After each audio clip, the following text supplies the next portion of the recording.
मैं एक ऐसा बच्चा था जिसे स्कूल में पानी तक छूने नहीं दिया जाता था। लेकिन एक दिन मैंने उसी देश का संविधान लिखा।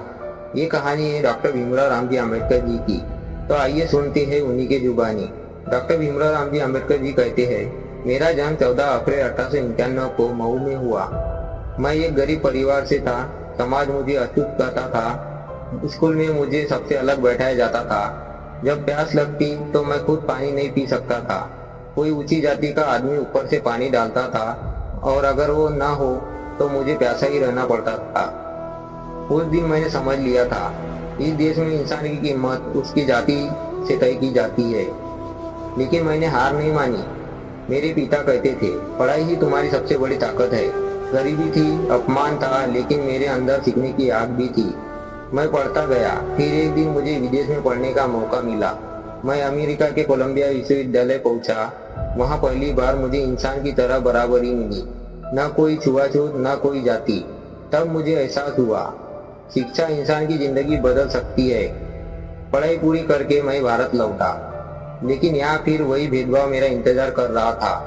तब मैंने फैसला किया, अब मैं सिर्फ अपने लिए नहीं लड़ूंगा, मैं उन करोड़ों लोगों के लिए लड़ूंगा जिनकी आवाज कोई नहीं सुनता। मैंने लोगों से कहा, शिक्षित बनो, संगठित रहो, संघर्ष करो।